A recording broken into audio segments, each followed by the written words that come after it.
What good is a female doctor with no real battlefield experience? Asked Captain Reynolds while inspecting the medical personnel at the forward base in Afghanistan's Kandahar region. Dr. Sarah Mitchell lowered her head and didn't respond. The 35-year-old doctor, newly assigned to the unit, had grown accustomed to her constantly questioned abilities, the skeptical looks from male soldiers, and the commander's sarcastic comments. "How long has it been since medical school, doctor? You won't find a sterile environment like in your luxury hospitals here." No one knew that this quiet woman had actually served for 10 years in the Special Forces' most secretive medical unit under the code name Ghost Surgeon, saved more than 200 lives, and was now on her final assignment as preparation for returning to civilian life. When the unit was ambushed by the Taliban in the mountainous region and 14 soldiers were severely wounded, Dr. Mitchell's true identity would be revealed. Welcome to Best Honor Stories. Before we continue, tell us in the comments which city in the world you're watching this video from today. And if you believe stories like this deserve to be remembered, hit that subscribe button to help us preserve these valuable memories. Forward Operating Base Eagle in Afghanistan's Kandahar region was a crucial center for America's operations against the Taliban. Surrounded by high walls, the base appeared secure from the outside, but every soldier knew that danger lurked just a few kilometers away. In the early morning hours, before the sun had even appeared on the horizon, Dr. Sarah Mitchell was already awake and organizing the metal container that served as the infirmary. She had only been assigned to the base for 2 weeks, but had already become the least liked member of the personnel, especially in the eyes of Unit Commander Captain Reynolds. Sarah had pulled her long brown hair into a tight bun, and her uniform was perfectly pressed. She met all military regulations impeccably, but for Reynolds and many soldiers, that wasn't her only issue. "Doctor, what's this mess?" Captain Reynolds' voice snapped Sarah from her thoughts. He stood at the door, examining the changes she had made to the infirmary. "Good morning, Commander," said Sarah without pausing her work. "I'm just making the equipment more accessible. In an emergency, seconds matter." Reynolds looked around the infirmary with a disapproving glance. "This isn't Princeton Hospital, Dr. Mitchell. We work in the field. Too much organization just wastes time." Sarah had heard this before, repeatedly, every time she showed excessive meticulousness. Every time she offered a professional suggestion, Reynolds belittled her. She continued working quietly. "What good is a female doctor with no real battlefield experience?" Reynolds asked Jensen, the medic, as if Sarah wasn't there. "How long has it been since medical school, doctor? You won't find a sterile environment like in your luxury hospitals here." Sarah lowered her head and didn't respond. She had learned to ignore the contempt in Reynolds' eyes, but inside, years of operational experience had taught her to be patient. This was her final assignment. She only needed to endure for 6 more months. "Dr. Mitchell," said Reynolds as he walked toward the door, "you'll need to do some routine checks when the 3rd Squad returns this afternoon. I hope you don't faint at the sight of blood." She could see his smirk as he left. Sarah took a deep breath. For 10 years, she had served in the Special Forces' most secretive medical unit, codenamed Ghost Surgeon. She had performed hundreds of surgeries in the most dangerous conflict zones across 3 continents, in impossible conditions. Seeing blood, Sarah had performed surgical interventions underground, by flashlight, under enemy fire. But no one knew this, and for now, they shouldn't. Sarah had decided to transition from the secret unit to civilian life. Her final mission was to spend 6 months as an ordinary military doctor. Afterward, with her true identity remaining secret, she could begin a normal life. In the afternoon, the 3rd Squad returned from patrol. Sarah checked each dust-covered soldier one by one. Most looked tired, but there were no injuries. Only one soldier had a slight abrasion on his arm. "Is that all, Dr. Mitchell?" asked Reynolds, appearing at the infirmary door. "Is all this procedure necessary for a scratch?" Sarah tried to remain calm as she cleaned the soldier's arm. "Commander, the risk of infection is high in this region. Even the smallest wound could." Yes, Reynolds cut her off. "Whatever the books say. But in the field, things work differently, doctor. You'll learn that sooner or later." Sarah finished treating the soldier and filled out his file. A voice inside her wanted to shout, "I know field conditions better than you do," but she restrained herself. To successfully transition to civilian life, she needed to complete this final assignment. At dinner, Sarah sat at a table in the corner of the mess hall. Most soldiers avoided her, choosing not to sit near her. A few minutes later, a young lieutenant named Alex Foster approached her table. "Is this seat taken, Doctor?" he asked with a smile. "Of course not, Lieutenant," said Sarah. Foster sat down and began eating. "Don't mind Reynolds. He's tough on everyone, especially newcomers." "Understandable," said Sarah, stirring her food. "Really, most people would be upset." Sarah shrugged. "The commander is responsible for everyone's lives in the unit. Earning trust takes time." Foster looked at her curiously. "Have you served in a war zone before?" Sarah hesitated for a moment. This was a topic she needed to avoid. "I joined the Army right after medical school. I've had various assignments." "In which regions?" Foster pressed. Sarah decided to change the subject. "What's your story, Lieutenant? How long have you been serving in Afghanistan?" Foster understood and began talking about other things. Throughout the meal, Sarah observed the soldiers around her. They all looked young and anxious. The fatigue of war was visible in their eyes. Sarah had been assigned to her first special mission at age 20. Back then, she was the only woman in the Special Forces medical unit. Over the years, she had proven herself countless times and earned respect. But now, at 35, she was starting over, from scratch, with no reputation. During the night shift, Sarah was organizing records in the infirmary. A heavy silence hung outside, broken only by the occasional shouts of distant sentries. Suddenly, a voice came through the radio. "Eagle Base, this is Hawk Patrol. Reporting engagement. Coordinates 345612. We're under enemy fire. Requesting reinforcements. I repeat, requesting reinforcements." Sarah rushed to the radio. The voice belonged to Lieutenant Foster.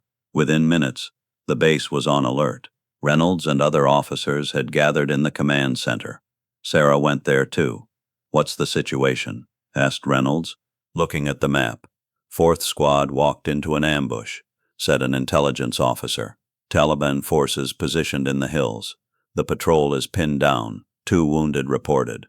Reynolds frowned. "Are the helicopters ready?" "Yes, sir.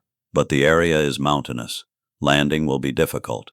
"Prepare a reinforcement unit," said Reynolds, "and put the medical team on alert.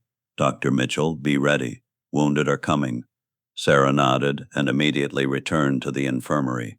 She called Jensen and Rodriguez, prepared supplies. She had a feeling tonight would be no ordinary night. An hour later, the first helicopter arrived. They brought down 2 wounded soldiers, one with a minor leg injury, the other shot in the shoulder. Sarah immediately attended to them. She cleaned the wounds, removed the bullet, and stabilized the soldiers. When Reynolds came to the infirmary, he saw that Sarah had finished her work. "How are they?" he asked, with unusual concern in his voice. "Stable," said Sarah. "Nothing serious. Private Garcia can be up in a week. Private Martinez will need a few weeks of rest." Sarah shrugged. "The commander is responsible for everyone's lives in the unit. Earning trust takes time." Foster looked at her curiously. "Have you served in a war zone before?" Sarah hesitated for a moment. This was a topic she needed to avoid. "I joined the Army right after medical school. I've had various assignments." "In which regions?" Foster pressed. Sarah decided to change the subject. "What's your story, Lieutenant? How long have you been serving in Afghanistan?" Foster understood and began talking about other things. Throughout the meal, Sarah observed the soldiers around her. They all looked young and anxious. The fatigue of war was visible in their eyes. Sarah had been assigned to her first special mission at age 25. Back then, she was the only woman in the Special Forces medical unit. Over the years, she had proven herself countless times and earned respect. But now, at 35, she was starting over, from scratch, with no reputation. During the night shift, Sarah was organizing records in the infirmary. A heavy silence hung outside, broken only by the occasional shouts of distant sentries. Suddenly, a voice came through the radio. "Eagle Base, this is Hawk Patrol. Reporting engagement. Coordinates 345612. We're under enemy fire. Requesting reinforcements. I repeat, requesting reinforcements." Sarah rushed to the radio. The voice belonged to Lieutenant Foster. Within minutes, the base was on alert. Reynolds and other officers had gathered in the command center. Sarah went there too. "What's the situation?" asked Reynolds, looking at the map. "Fourth squad walked into an ambush," said an intelligence officer. "Taliban forces positioned in the hills. The patrol is pinned down. 2 wounded reported." Reynolds frowned. "Are the helicopters ready?" "Yes, sir. But the area is mountainous. Landing will be difficult." "Prepare a reinforcement unit," said Reynolds, "and put the medical team on alert. Dr. Mitchell, be ready. Wounded are coming."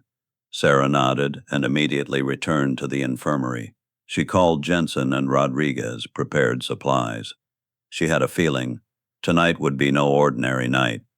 An hour later, the first helicopter arrived.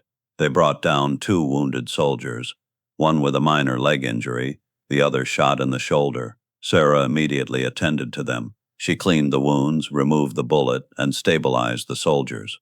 When Reynolds came to the infirmary, he saw that Sarah had finished her work. "How are they?" he asked, with unusual concern in his voice.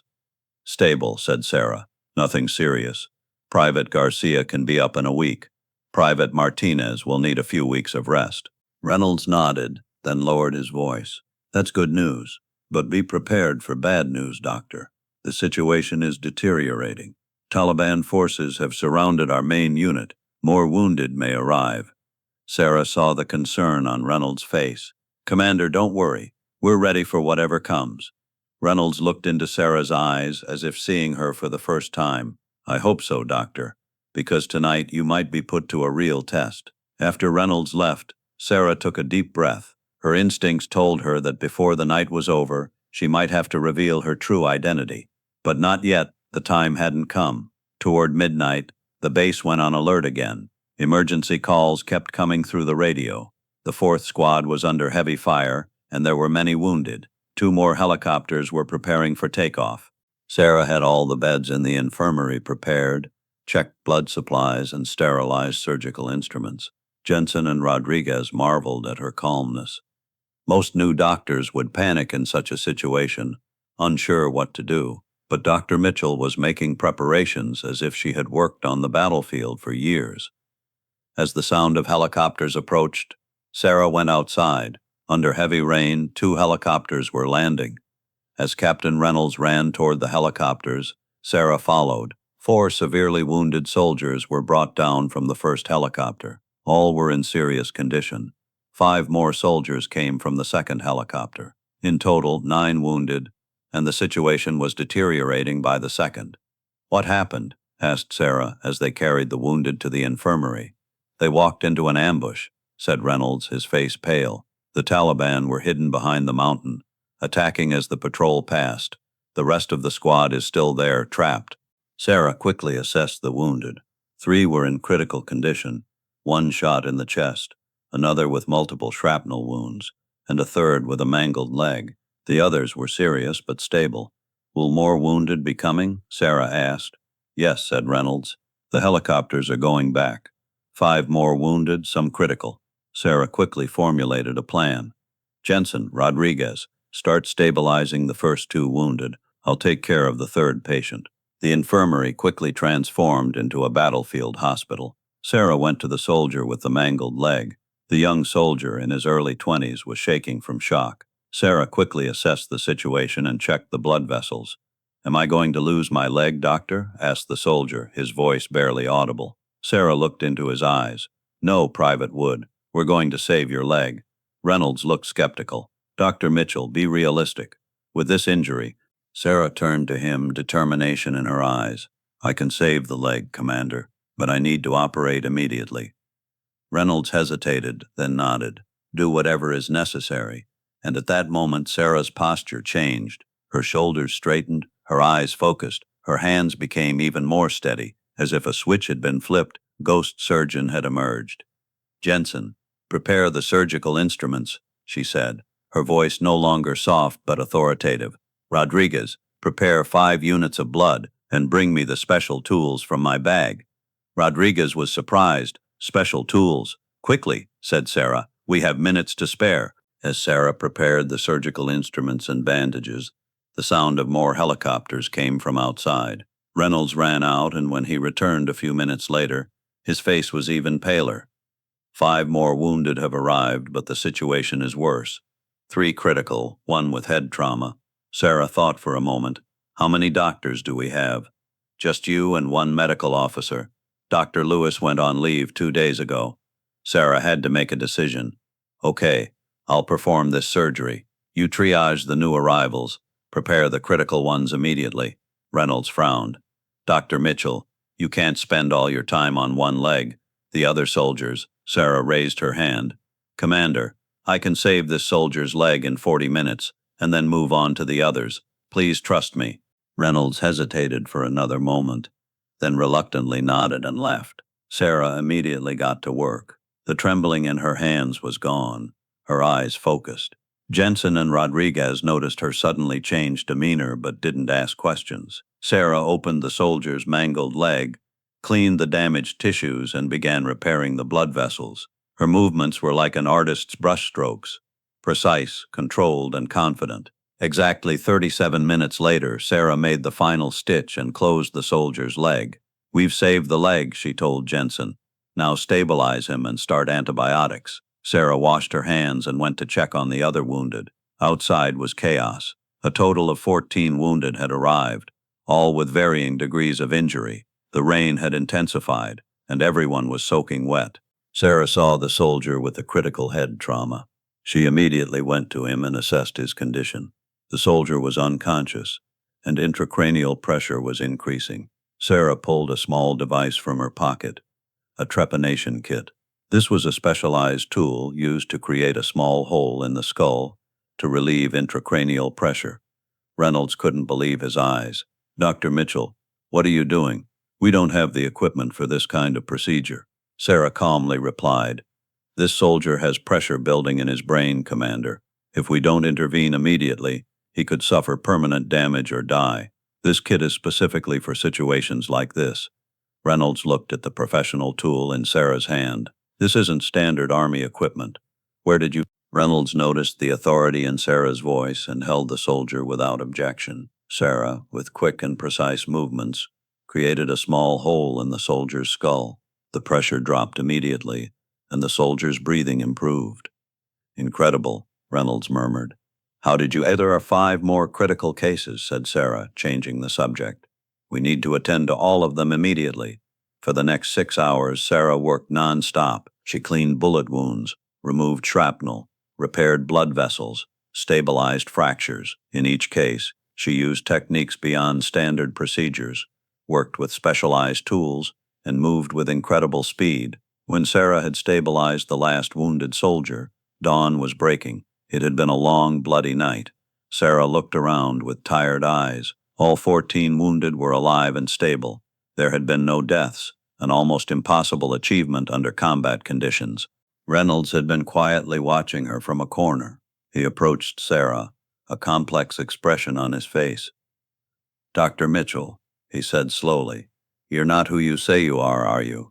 Sarah took a deep breath. She couldn't hide it anymore. What do you mean, Commander? What I saw, what you did, these aren't things an ordinary doctor can do. That trepanation tool, the vascular repair techniques, the speed of your hands, these can't be acquired without years of battlefield experience. Sarah remained silent for a moment, then nodded. You're right. Who are you, really? Sarah looked around, making sure no one else was present. This information must remain confidential, Commander. Reynolds nodded. I understand. My name is indeed Dr. Sarah Mitchell, but my time in the Army is longer than what's written in my file. For 10 years, I served in a special medical unit of the Special Forces. My code name was Ghost Surgeon. Reynolds' eyes widened. Ghost Surgeon? That's impossible. That's just a legend, a story. No, I'm real, said Sarah. I was part of a classified program under JSOC. I accompanied special operations units, performing surgical interventions in the most challenging conditions. I saw over 200 special operations across 3 continents. But why are you here? Why are you pretending to be an ordinary doctor at a simple FOB? Sarah sighed. Because I want out. I want to return to civilian life. But leaving the program isn't easy. It requires a transition period. This is my final assignment, spending 6 months as a regular military doctor, then leaving completely. Reynolds shook his head, still unable to believe it. I apologize for all my criticism, my belittling. No need to apologize, Commander. You didn't know, and I was playing a role. So what happens now? Nothing, said Sarah. This conversation stays between us. Until I complete my assignment, everyone will continue to see me as just the newly arrived rookie doctor. Reynolds nodded. I understand. Your secret is safe with me. Just then, an urgent message came through the radio.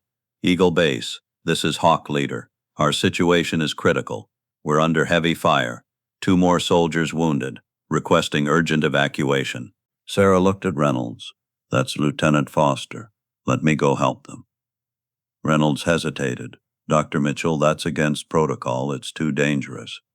Commander, I'm not just a doctor. I'm a Special Forces operative. I can help. After a moment's thought, Reynolds nodded. All right, but take a security team with you. Within 30 minutes, Sarah was in a helicopter heading toward the mountains. When they reached the combat zone, the pilot couldn't land due to heavy fire. Sarah and her security team rappelled down into the valley. They found Foster and his squad pinned down behind rocks. 2 soldiers were severely wounded. Sarah immediately went to work, using her specialized equipment to stabilize them.